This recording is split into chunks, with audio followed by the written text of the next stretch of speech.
but I am going to be the one who turns you down." Standing, he extended his hand and said, "Thank you for applying." I stood and shook his hand, but my blood was boiling. I wanted to know why. Why was I turned down? Figuring that I had nothing to lose, I asked, "With all due respect, sir, would you mind telling me why you're turning me down? You haven't even given me the courtesy of an interview. Can you give me a specific reason why you're so sure I'm no longer a candidate?" "Now is not the time," said the branch manager. "At this moment, we have 10 excellent applicants and only 4 openings. I wish we had more openings, but we don't. Why not wait a year and reapply? Maybe your chances will be better then. Now, if you'll excuse me, I need to continue interviewing the other candidates." Looking directly at him, I said, "Just give me a reason. How can you tell which one of us is better than the other without an interview? Besides, I believe this is a very rude way to treat me. You have me come all the way over here, and then do not even have the courtesy to interview me. So just tell me how you can make a decision without an interview. That is all I want to know." "Okay, if you must know, you are the only applicant without an MBA. You only have a bachelor's degree." With that, the branch manager walked to the door to show me out. "Just a minute," I said. "After earning my bachelor's degree from the Merchant Marine Academy, I've spent 5 years in the Marine Corps fighting a war no one wanted to fight. I did not have to go to war because I was sailing for the oil industry.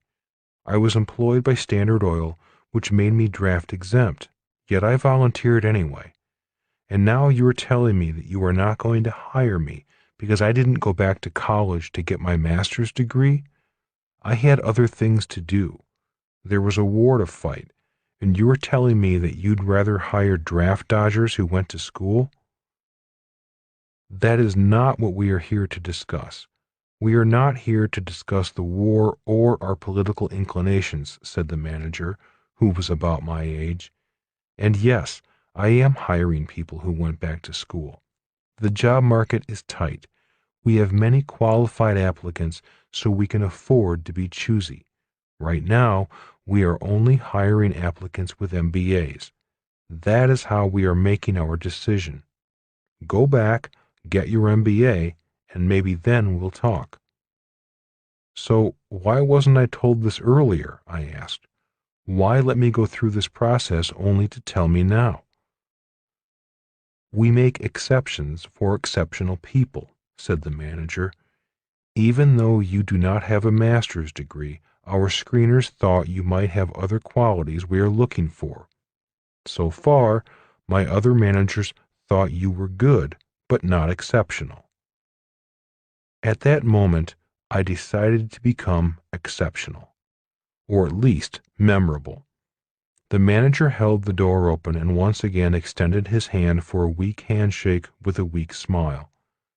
Refusing to shake his hand, I asked in a loud voice, "Tell me something. What does a college degree have to do with sales?" With those words, all the other applicants with their MBAs turned their heads and stared at the open door. It shows character. It shows dedication and a high degree of intelligence. "So what does a college degree have to do with sales?" I repeated. "Okay," said the manager. "What makes you think you can sell, Mr. Marine? What makes you think you're better qualified to sell than these applicants who have more education than you?" "Because I have spent 5 years getting a different kind of education, an education you cannot find in school. While these kids were cramming for college exams, I was flying a helicopter into Viet Cong machine gun nests. My education has been in leadership, to bring out the best in my troops, even though we were all terrified. Not only have we been trained in classrooms to think under pressure, we have had to think under pressure in actual combat. Most important, I have been trained to think of the mission before I think of myself, to think of my men before I think of myself. These college kids have been trained to merely kiss butt for a higher grade. To my surprise, the branch manager was listening. I had his attention. At that moment, I decided to go for the close. Even though I do not have an MBA, I know I have the guts, the courage, and the ability to think under pressure. I know because I have been tested, not in the classroom, but on the battlefield. I know your job is to beat IBM, just as my job was to beat the Viet Cong. For a year, I have been flying my gunship against the Viet Cong, a competitor far tougher and more determined to win than any IBM sales rep. My training for the past 5 years has allowed me to beat the Viet Cong. That is why, even though I do not have an MBA, my Marine Corps education has prepared me to beat IBM. If you think an MBA program trains these kids to beat IBM on the street, by all means hire them. I have my doubts, but I do not have doubts about me.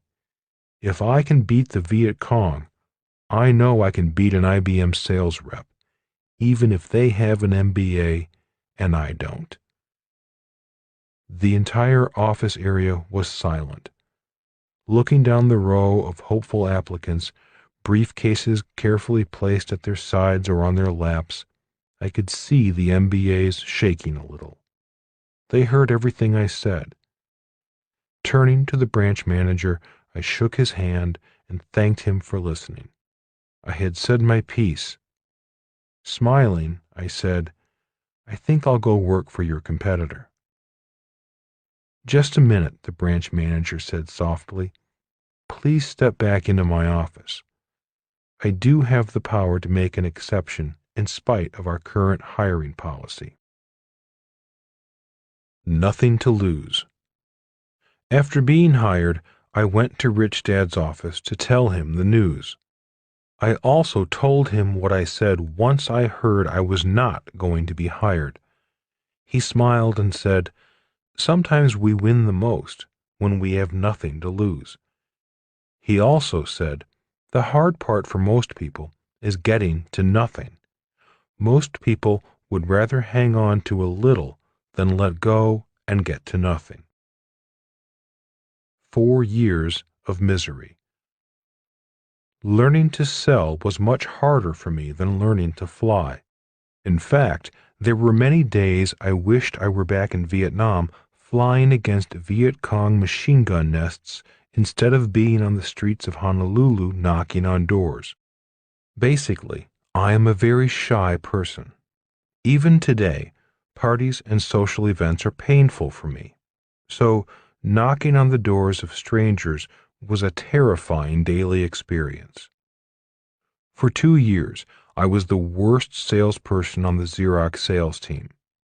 Every time I saw the branch manager in the hallway, I was embarrassed. I saw him. I remembered the Vietnam hero speech I gave to get the job. At my semi-annual reviews, my branch manager always reminded me that he had hired me on faith and how his faith in me was slipping. Finally, on the verge of being fired, I called Rich Dad and asked for a meeting. Over lunch, I explained to him that I was failing. My sales numbers were down, my income was down, and I was always at the bottom of the list of salespeople. What do you think my problem is? You're not failing fast enough. Rich Dad laughed his usual laugh. His laugh was his way of letting me know that I was okay and just stuck in the learning process. "How many cold calls do you make a day?" he asked. "3 or 4 on a good day," I replied. "Most of the time, I am doing busy work at the office or hiding in some coffee shop working up the courage to go knock on another door. I hate making cold sales calls. I hate rejection." "I do not know anyone who likes rejection or making cold calls," said Rich Dad. Yet I do know people who have learned to overcome their fear of rejection and the fear of making cold calls. They became very successful people in spite of their fears. So, how can I stop failing? I asked. Again, Rich Dad laughed and said, "The way to stop failing is to fail faster." Fail faster? I whined. Are you kidding me? Why would I want to fail faster? If you don't fail faster, you'll fail anyway, smiled Rich Dad. Look, you're in the middle of a learning process. The process requires that you make many mistakes and learn from those mistakes. The faster you make mistakes, the faster you get through the process and get to the other side. Or you can quit. Then the process spits you out. Rich Dad was saying the same thing Thomas Edison had said about failing 1,000 times before inventing the electric light bulb. Rich Dad was saying the same thing my driving instructor was saying to me when I was learning how to drive a race car at high speed. They were saying that if I wanted to get through the process faster, I had to be willing to fail faster. Failing at failing faster. For a few weeks, I took Rich Dad's advice to heart and did my best to make more cold calls. I knocked on door after door at high speed. The problem was, I was still not getting in front of the person I needed to talk to.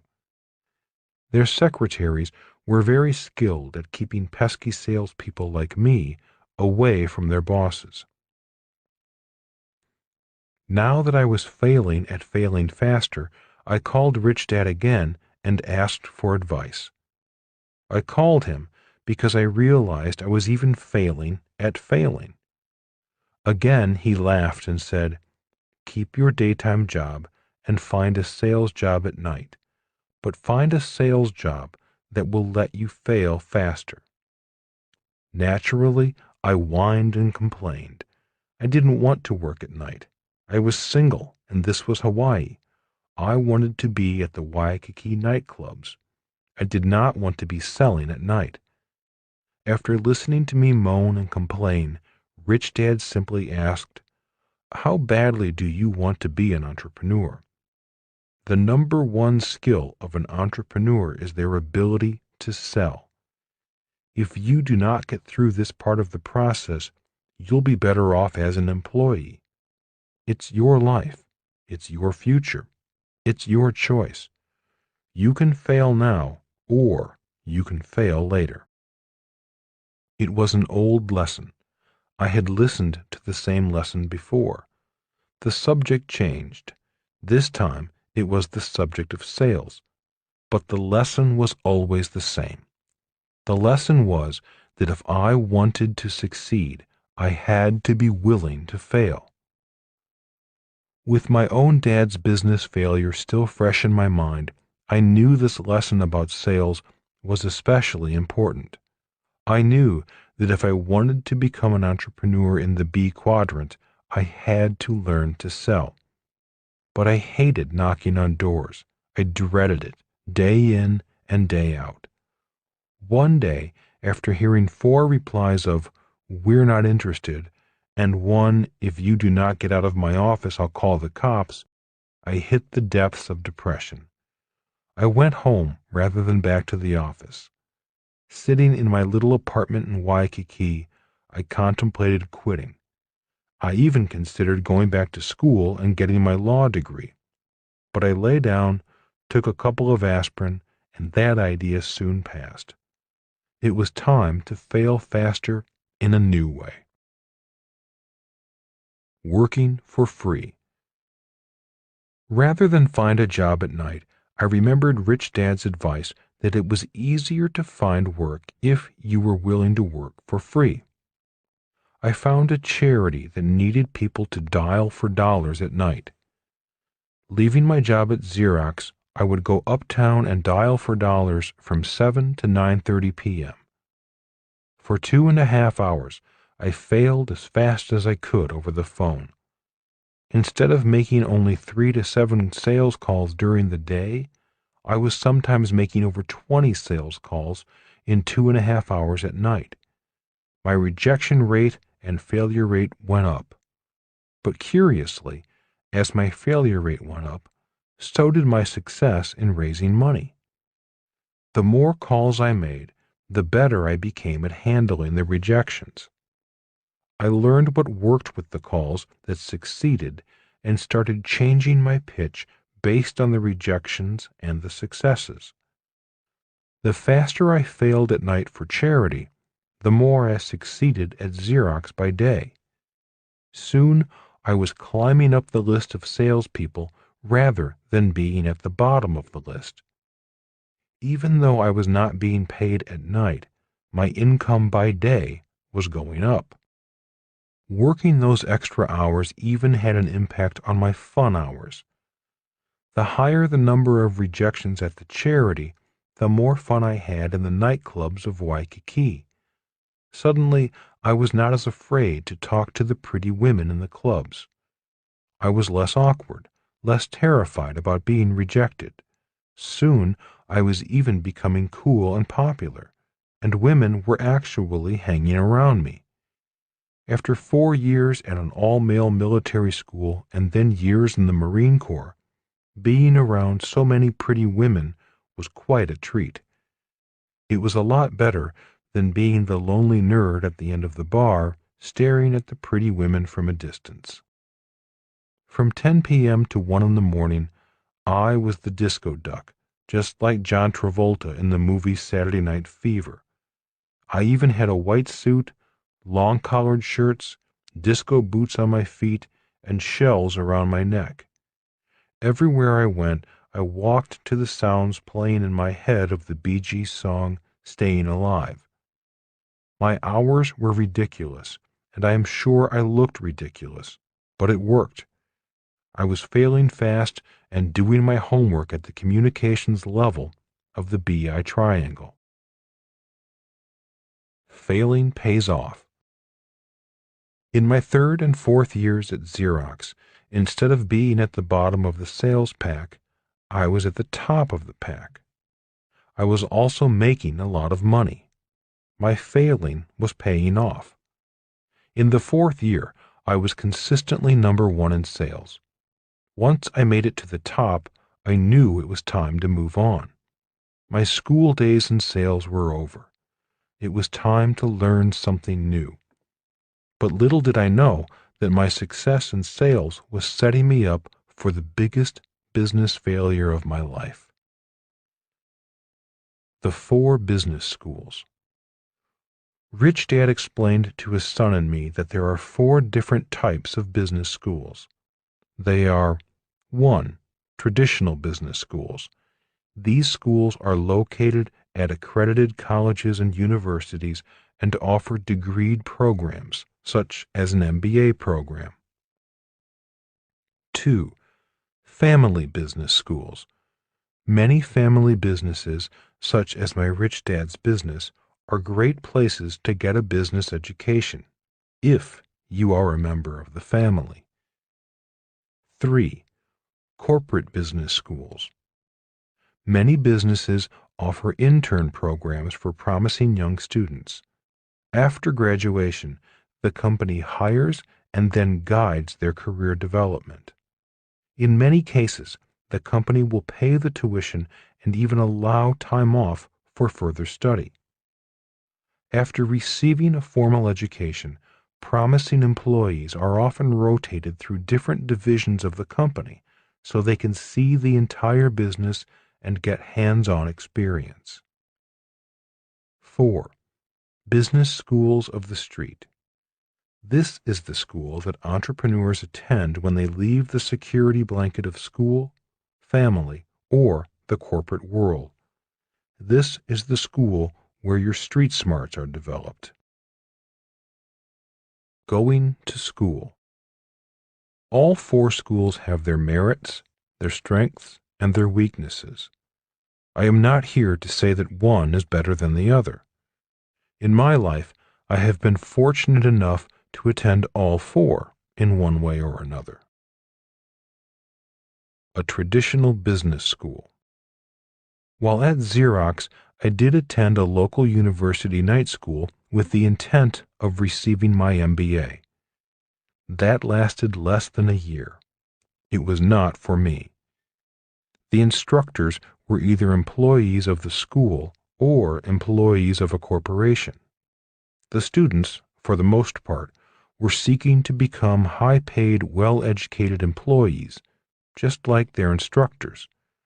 They were looking to climb the corporate ladder, whereas I wanted to build and own corporate ladders.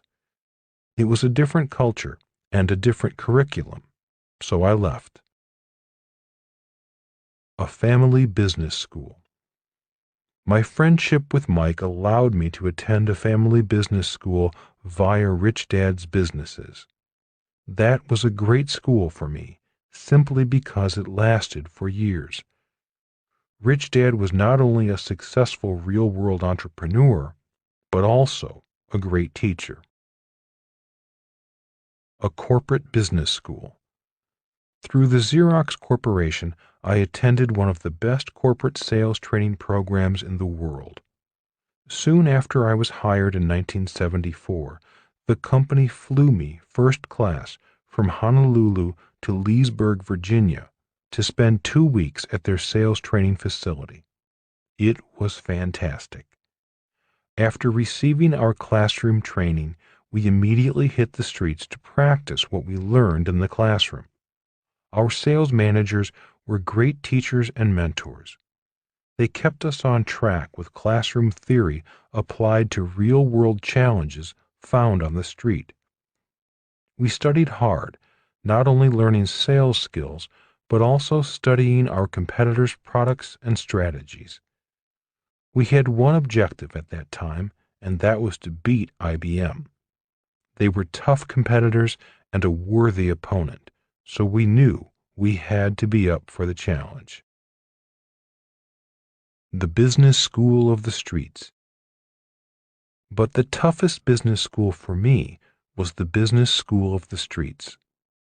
Once I left Xerox and hit the streets, I literally hit the streets. The business school of streets was a horrible school, a harsh teacher, and tough on grades. Many times I came face to face with my greatest fears and the depths of personal self-doubt. Yet, it was also the best business school for me.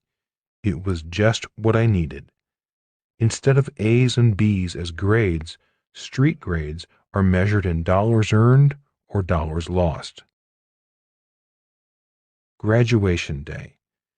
In 1978, I graduated from the Xerox Corporate Business School and entered the Business School of the Streets.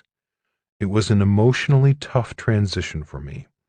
I went from the world of flying first class, having nice offices, a steady paycheck, and everything paid for by the company, to a world where I paid for everything, including paper clips, travel, and other people's salaries and benefits. Before I left the corporate business school, I had no idea how much running a business cost. For 2 years, in order to reduce expenses, my 2 partners and I did not take salaries. Once again, I was working for free. I knew then why Rich Dad had insisted that his son and I work for him for free. He was preparing us for the world of entrepreneurship, a world where everyone else gets paid first and you get paid last, if you get paid at all. Success reveals your failures.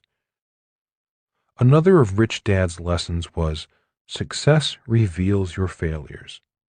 In other words, your strengths will reveal your weaknesses. Again, I did not know what he meant until my own business had become successful. Our nylon surfer wallet business was successful in 2 out of the 5 levels. We were successful at the communications level and the product level. The 3 partners had trained for years to be successful at those levels. The problem was that we were too well trained at those 2 levels, and our success was too great too soon. It was like hooking up a plastic garden hose to a fire hydrant. As soon as international success put pressure on the system, the whole business blew. Our strong points blew out through our weak points. Our strengths had revealed our weaknesses. Our success had revealed our failures. We had failed to strengthen the legal, the systems, and the cash flow components of the BI triangle. We had them covered, but we failed to strengthen them as our success increased. Back to the drawing board. After our venture collapsed, 2 of my partners left the business. I wanted to quit also, but Rich Dad said, "Rebuild the business. It will be the business school you have been waiting for." For the next 6 years, I went back to the drawing board many times. Each failure was less painful, and the recovery was quicker. Each time I failed, I knew what to work on. I knew what I had to study next. The business school of the streets was guiding me. Each failure was actually making me smarter and more confident. Each failure made me less afraid of failing and more excited about learning what I needed to learn next. Each failure was a challenge, the door to the next world. If I was successful, the door to the next world opened. If I failed and the challenge beat me, the door slammed in my face. If the door slammed in my face, it meant I needed to get smarter. I needed to think harder. I needed to use my creativity to find a way to get into the next door. In many ways, it was like being a salesman on the street again, knocking on doors once more. When people ask me how we survived through all those years without money, my answer is, I do not know. I simply took it one day at a time. After my first 2 partners left and things looked bleakest, 2 new partners showed up. One of them was my brother, John. They brought in some money, but more important, they brought in a new vitality and new skills. One new partner, Dave, brought experience in the systems level of the business. He was excellent at manufacturing. My brother John came in to handle the cash flow level. He was excellent at keeping our creditors happy and suppliers supplying. We also brought in a new advisor, a retired senior auditor from an accounting firm, to help us straighten out our mess. He was happy to work for free since his wife wanted him out of the house anyway. He was happy to have an office to go to. I also believed he found our struggles entertaining. He would chuckle a lot as my 2 new partners and I moaned and groaned about our problems. More than work for free and straighten out our mess, he also helped us raise more capital by teaching us how to raise capital in a more professional manner. As I said, we survived by taking it one day at a time. All I knew was that I did not want to go back to a job as my poor dad had done once his ice cream business failed. In many ways, my philosophy was, I had gone too far to turn back. Rich Dad was correct. It was the best 10-year business school I could have attended. I started with a Xerox in 1974 and finally built a successful business by 1984. It was a 10-year process of building, failing, correcting, rebuilding, and failing. For me, it was the best way to learn. Many times, I felt like I was building a race car instead of a business. Our team would work on the business, take it out to the racetrack, step on the gas, blow an engine or hydraulic line, and return to the shop. A system of systems. In many ways, building a business is very much like building a car. A car is a system of systems. A car consists of an electrical system, fuel system, brake system, hydraulic system, and so on. If one of the systems breaks, the car shuts down or becomes unsafe. The human body is also a system of systems. We have the circulatory system, respiratory system, digestive system, skeletal system, and more. If one of the systems breaks, the body may also shut down. In many ways, learning to be an entrepreneur is like going to school to become an auto mechanic or a medical doctor. Just as a medical doctor will look at x-rays or your blood tests, an entrepreneur will look at the BI triangle to assess the overall health and vitality of his or her business. After building and rebuilding my nylon wallet business several times, and building and rebuilding other businesses, analyzing businesses became easier and easier. Today, instead of fear, there is excitement. Today, instead of great risks, I see great opportunities. Today, I know that if I lost everything, I could rebuild it. Going through all 4 of the business schools and gaining school smarts as well as street smarts was a great education. Which is more important? Often I am asked, what is more important for an entrepreneur? School smarts or street smarts? Today, my answer is both. To be a successful entrepreneur, you and your team need to be school smart and street smart. When you look at the BI triangle, you can see why. While all 5 levels require street smarts, the legal and cash flow components really do require a school-trained professional. Obviously, for the legal level, you want an attorney. For the cash flow level, you want an accountant, preferably a CPA. As obvious as this may sound, you would be surprised how many people come to me wanting advice on how to build a business without an accountant or attorney on their team. Team smarts. An entrepreneur needs to know the difference between school smarts and street smarts. More important, an entrepreneur needs to have team smarts, which means finding the best combination of people required by the task at hand. To ultimately win in business, it is team smarts that wins. In Jim Collins' best-selling book, Good to Great, he talks about the importance of having the right people on the bus and in the right seats on the bus. It is also important to get the wrong people off the bus.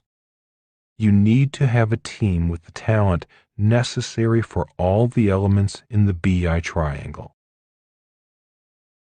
3 big mistakes. When it comes to legal and accounting professionals, I have noticed 3 basic mistakes entrepreneurs make. 1. They don't have or don't seek proper legal and accounting advice before setting up their business. 2. They listen to their accountant or attorney too much. Many times I have asked the entrepreneur, who is running the business, the accountant, the attorney, or you as the entrepreneur? Always remember, even if they are smarter than you in certain subjects, you are the one who pays their bills. You need to decide the course of your business. 3. They do not have an accountant or an attorney as part of their team. This does not mean you have to employ them full-time. It simply means you need to trust them. They need to know everything and want to know everything. You need to be intimate. Rich Dad used to say, having a part-time accountant or attorney is like having a part-time husband or wife.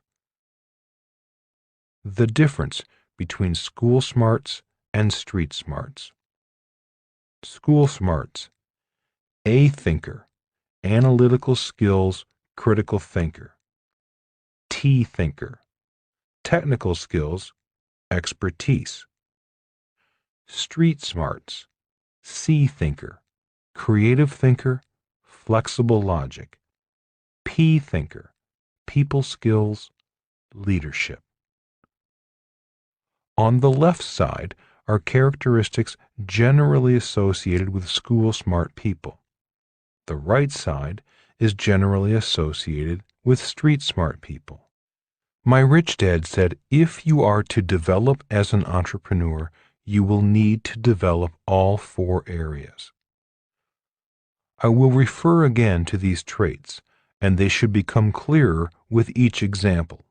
For now, I will briefly explain each quadrant. A thinker. We all know people with great analytical skills. They enjoyed solving math problems in school. If you offer a new idea, they will probably be critical or cynical more than open to the new idea. Rather than make a quick decision, they will usually think and analyze the situation for a long period of time before deciding. Before making a decision, they will come back to you and ask for more details. C thinker. We all know people who are creative artists in their work. This does not mean they are artists who paint. It's just that they are creative. They could be accountants or attorneys. They like to see the big picture. They think outside the box. C thinkers often drive A thinkers crazy. Flexible logic means they are flexible in what makes sense to them. For example, when I say I can make more money when the market is crashing, C thinkers may be better able to grasp that logic than A thinkers. In other words, C thinkers can take something illogical and make it fit their logic. They are more open-minded.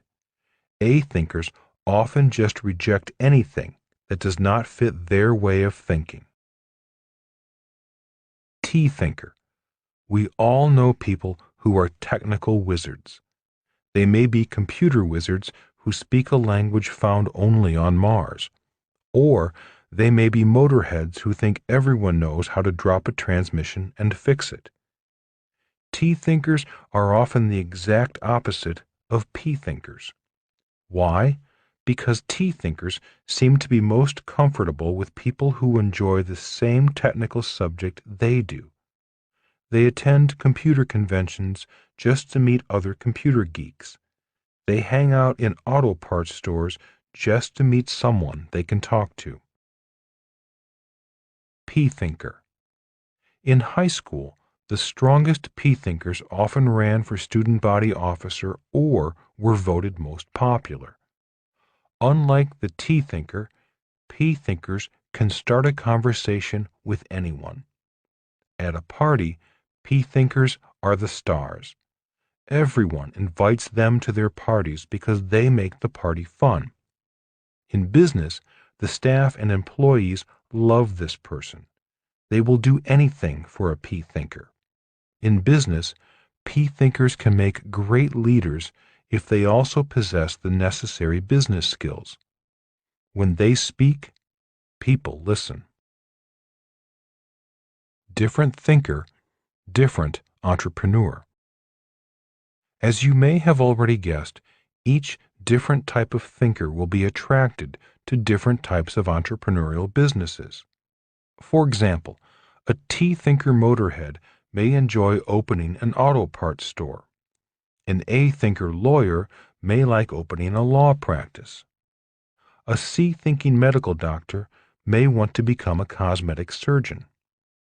And P thinkers may become perpetual politicians, always running for office. They may also become pastors, ministering to their flock, or they may become entertainers, getting paid to be the center of attention. All four are important. Rich Dad said, all four types of thinkers are important for a business. Small businesses stay small or fail because they lack one or more of the different types of thinkers.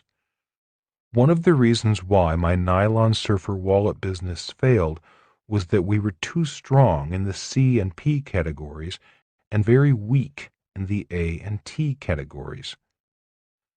Many self-employed entrepreneurs are very strong in the A or T category. A person may be a great lawyer in the A category or a great electrician in the T category. These people are very smart experts in one market niche and do best on their own. They may struggle to grow because they are weak in the C or P category. In the world of investing, an A or T person will invest differently from a C or P person. A and T people want a precise formula to follow. They want to see the numbers and analyze them repeatedly. C or P investors are more interested in exotic deals or want to know who the other players are in the deal.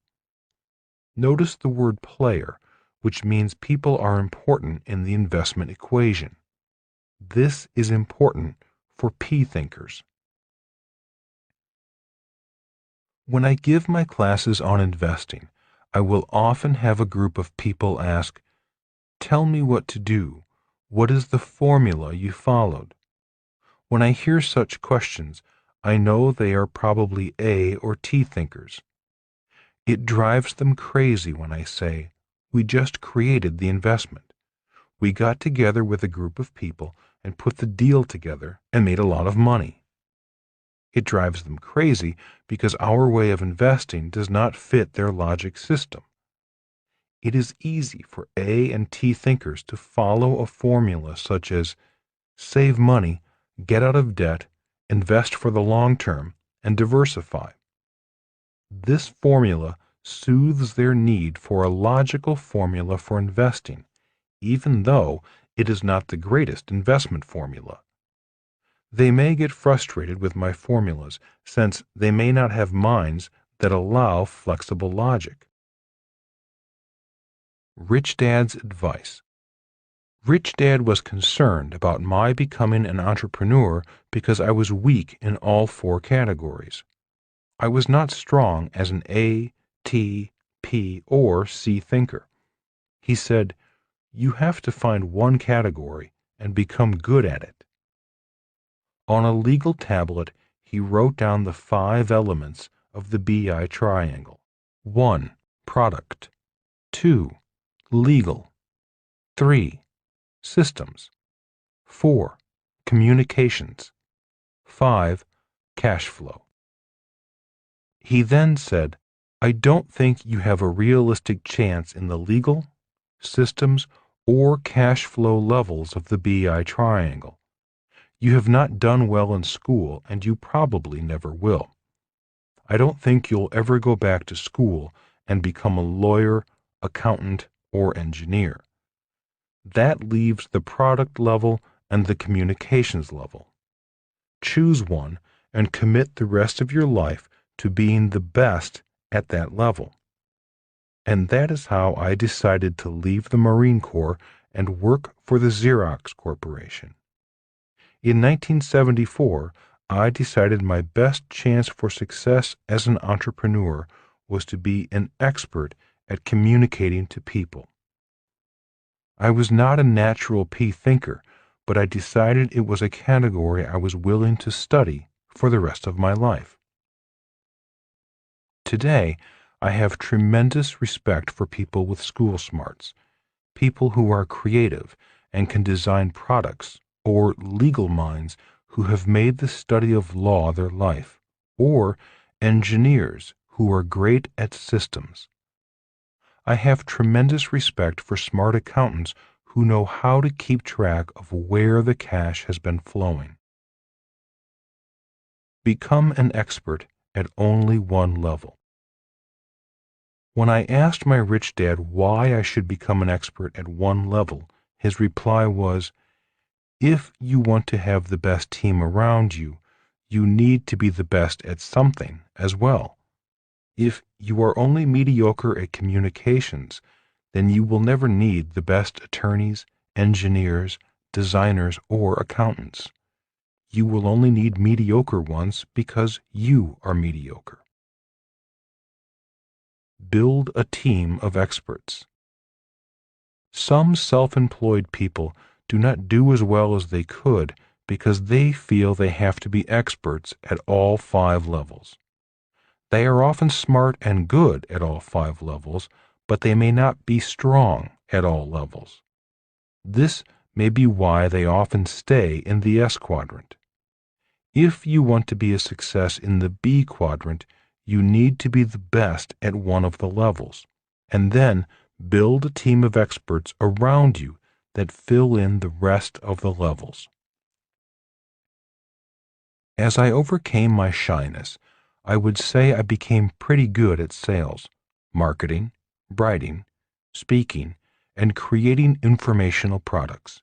If not for years of training at the communication level and developing my P-thinking abilities, I doubt if the Rich Dad Company would have become as successful as it has become. Today, the Rich Dad Company has strong product design teams, aggressive and smart legal teams, and established international distribution systems. It also has marketing communication systems throughout the world and a world-class accounting team that keeps the cash flowing. As a business, we have thousands of people throughout the world working for us or our products. As the old saying goes, the Rich Dad Company was an overnight success, but it took years to get there. Develop yourself. The business school of the streets is a very tough school.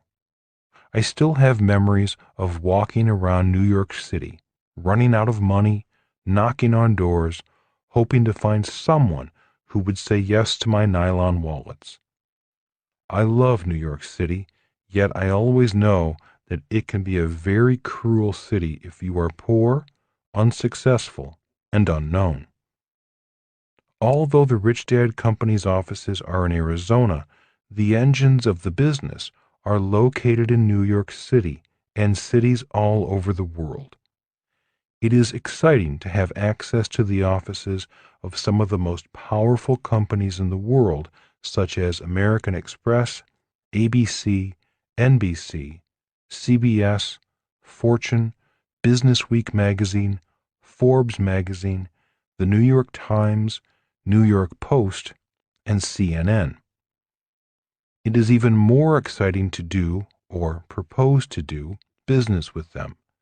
Yet, as successful as we have become over the last few years, I always remember the streets of New York and how cold the city can become if one of the components of the BI triangle becomes weak.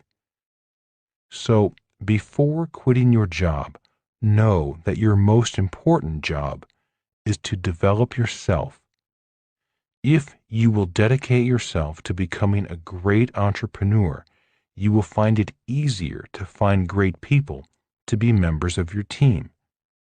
If you can put together a great team, you will find it easier to be successful wherever you are. Just remember, it is very important to strive to be as smart as you can be, both in street smarts and in school smarts. Rich Dad's Entrepreneurial Lesson Number 5.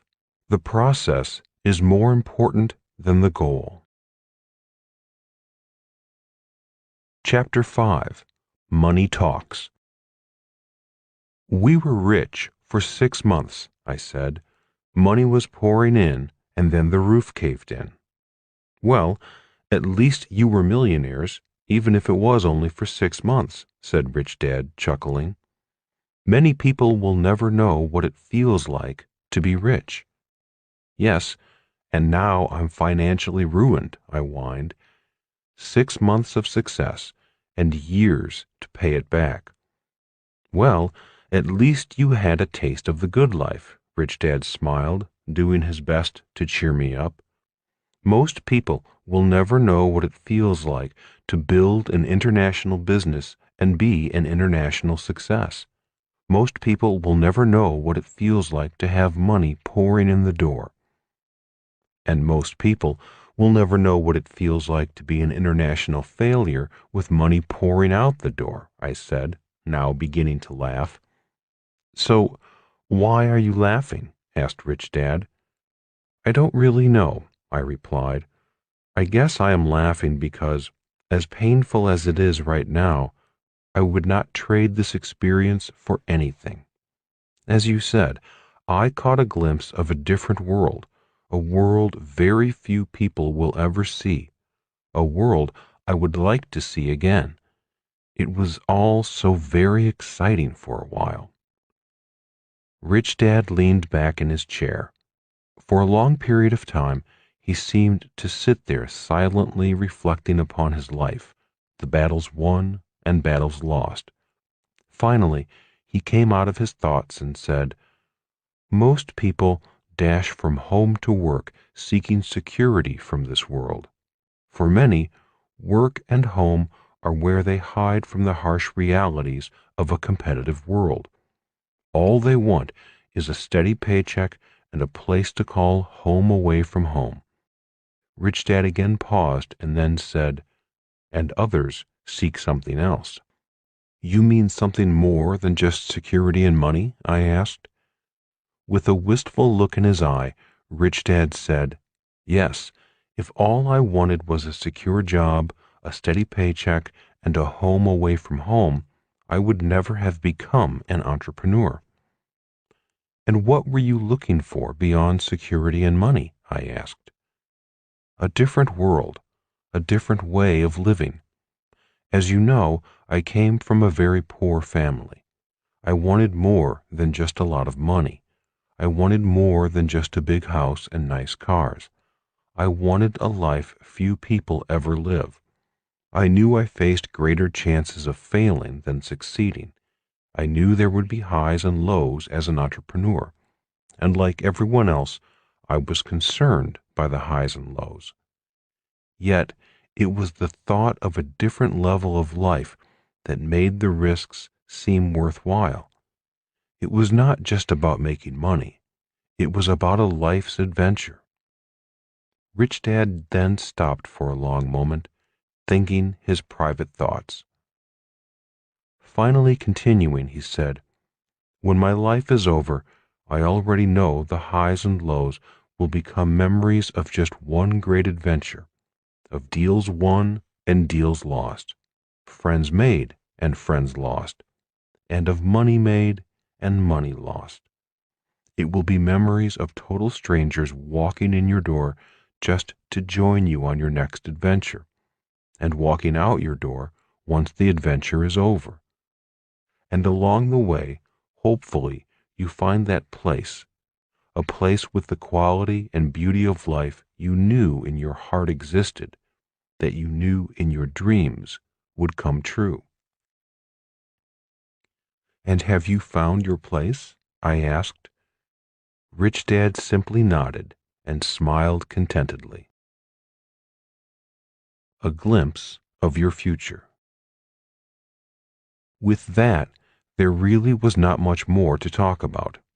I knew what I had to do. I had creditors to talk to and a business to repair and rebuild. I still had many things to learn, so I knew it was time to get back to work. Picking up my things, I shook Rich Dad's hand and headed for the door. One more thing, said Rich Dad. Turning at the door, I asked, what is that? You know those 6 months when you were on top of the world? Yes, I do, I replied. That was a glimpse of your future. A glimpse? I repeated. What do you mean? A glimpse of what future? In 1974, when you decided to follow my advice rather than your dad's, you began a journey, a process. The process has a beginning and an ending. It may take years, but it does have an ending. Someday, this struggle you are in will suddenly end, and a new life and new process will begin. You will win if you remain faithful to this process. During this current process, you will be given many more challenges and more lessons to learn. The process is testing you as well as teaching you. If you pass the test and learn the lesson, you get to go on to your next process. If you fail a test and quit rather than retake the test, the process spits you out. So, those 6 months of the good life were giving you a glimpse of your future, a glimpse of the world you seek, a glimpse of a world that awaits you, a glimpse of your future, and a way of saying to you, keep going, you're on the right track. It's giving you a shot of courage to face the process to come and the motivation to keep going and keep learning. And how do you know this? I asked. Did you also receive a glimpse of your future when you needed it? Once again, Rich Dad simply nodded and grinned. A 10-year process. Rich Dad's lesson on the subject of process has proven to be a very important lesson in my life.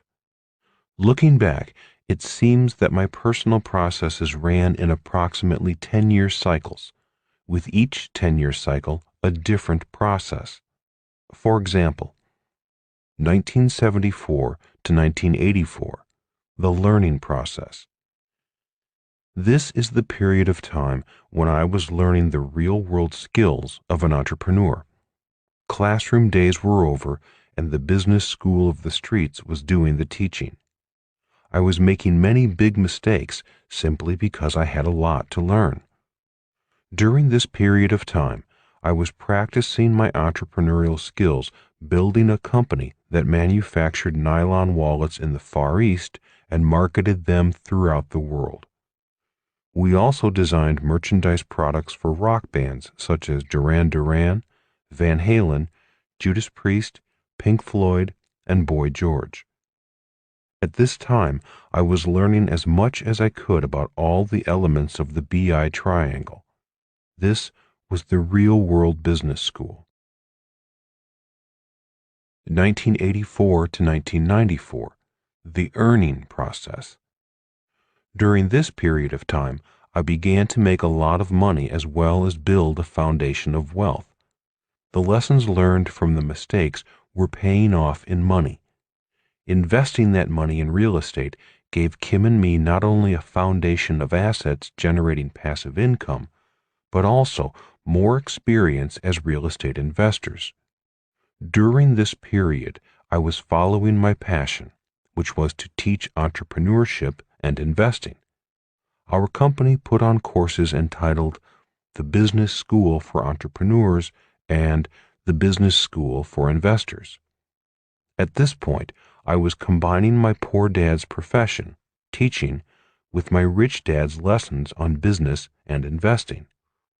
This was also my time to advance my skills on the communication level of the BI triangle by learning to teach in ways far different than the traditional methods of teaching. As stated in a previous chapter, I had to decide which level I wanted to become an expert at. After learning the basics of all 5 levels, I decided that my best chance of developing my skills was at the communication level. By being the best I could be at this level, I would have a better chance of attracting a higher caliber of team members at the other levels. 1994 to 2004, the giving back process.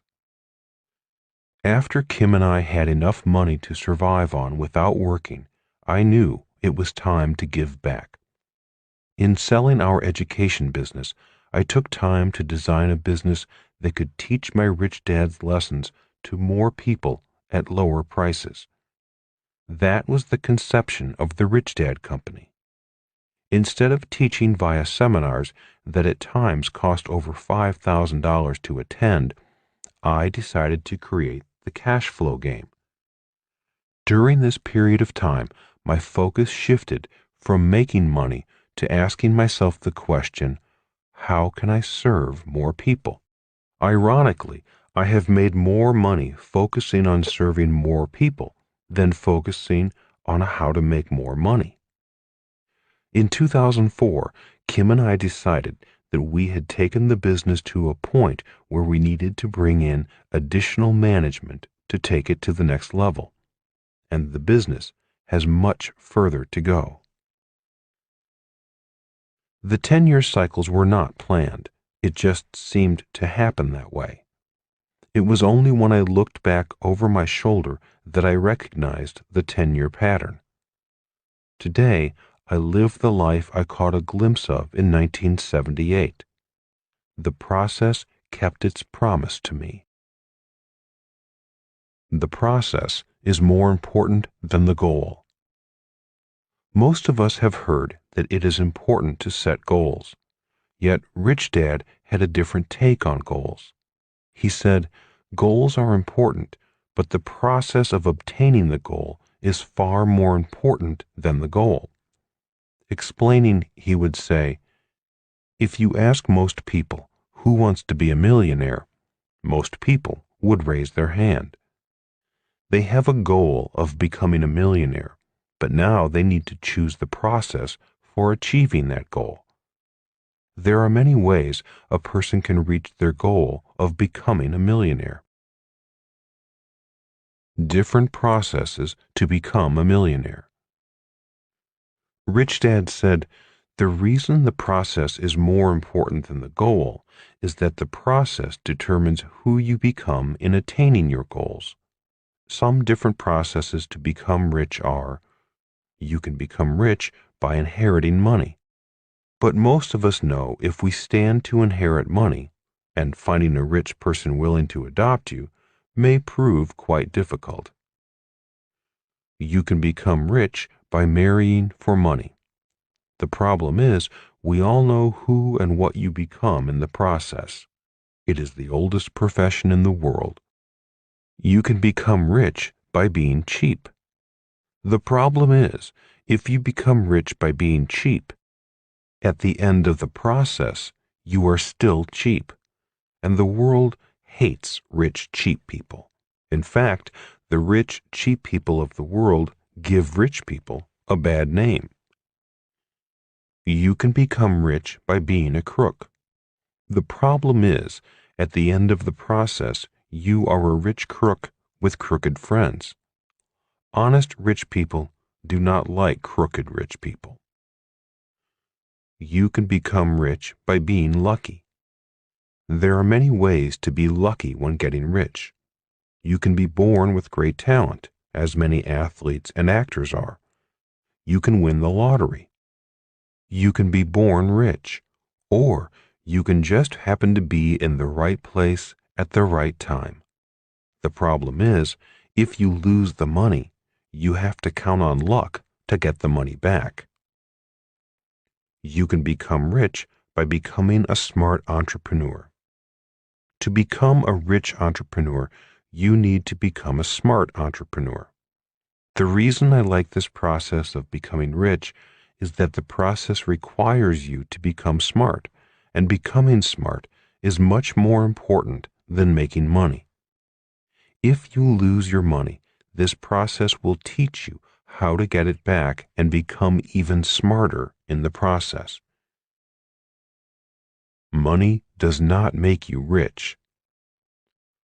Lottery prizes are often in the millions of dollars simply because there are millions of people who want to become rich by being lucky. I find it interesting that this process of getting rich is not only the riskiest of all methods with the worst odds of winning, but it is a process that does not increase your financial intelligence at all.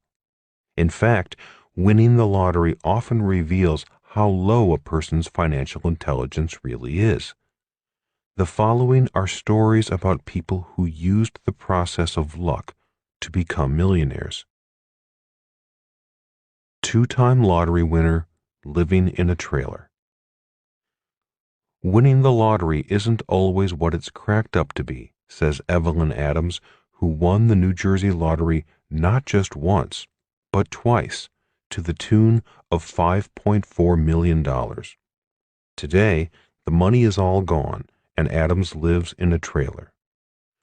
I won the American dream, but I lost it too.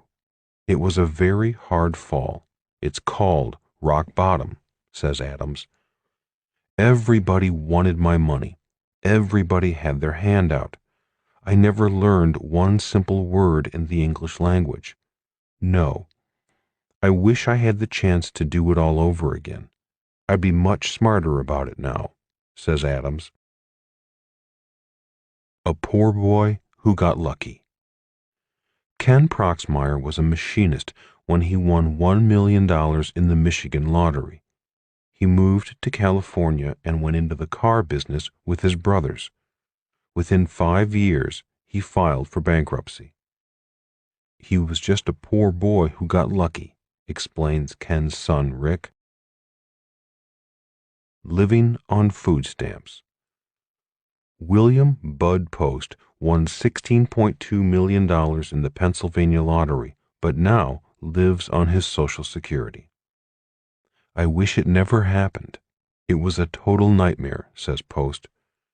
A former girlfriend successfully sued him for a share of his winnings. It wasn't his only lawsuit. A brother was arrested for hiring a hitman to kill him, hoping to inherit a share of the winnings. Other siblings pestered him until he agreed to invest in a car business and a restaurant in Sarasota, Florida. Two ventures that brought no money back and further strained his relationship with his siblings. Post even spent time in jail for firing a gun over the head of a bill collector. Within a year, he was $1 million in debt. He admits he was both foolish and careless, trying to please his family. Now he lives quietly on his monthly Social Security check and food stamps. What if you lost $1 billion? Years ago, a reporter asked Henry Ford, a billionaire when $1 billion was worth much more than it is today, what if you lost everything? Ford's response was, I'd have it back in less than 5 years. When you contrast Henry Ford's response to the responses of the lottery winners, I believe you get the difference between the process of becoming a millionaire by luck